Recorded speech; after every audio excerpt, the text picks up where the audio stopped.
সে বলবে আল্লাহ তোমার জান্নাতটা তুমি কত সুন্দর করে বানিয়েছো, আমি একটা নজর শুধু দেখতে চাই। জান্নাতের দরজার সামনে নিয়ে যদি আমারে বসিয়ে রাখো, দ্যাটস ইনাফ। আল্লাহ বললেন তুই না ওয়াদা করেছিস।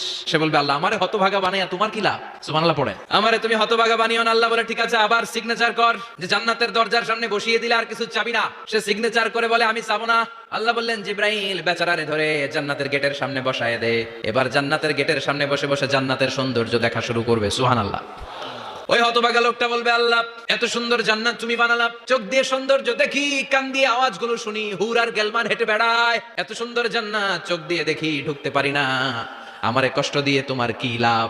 ও আল্লাহ আমারে তুমি মাফ করে দাও, জান্নাতের চিপার মধ্যে এক কর্নারে তুমি একটু আমারে জায়গা করে দাও। আল্লাহ বলবেন ওয়াই হাক ইবনা আদম, তোর ধ্বংস হোক হে আদম জাত, মা আগদারাকা, তোর চেয়ে বড় গাদ্দার আমি আমার সৃষ্টিকুলে কাউরে দেখি নাই, কারণ তুই আমার সাথে চুক্তি করিস আর চুক্তি ভঙ্গ করিস। আল্লাহর রহমতের দরিয়ায় তখন জোশ খেলে যাবে, ওর আকুতি মিনতি চাহনি আল্লাহর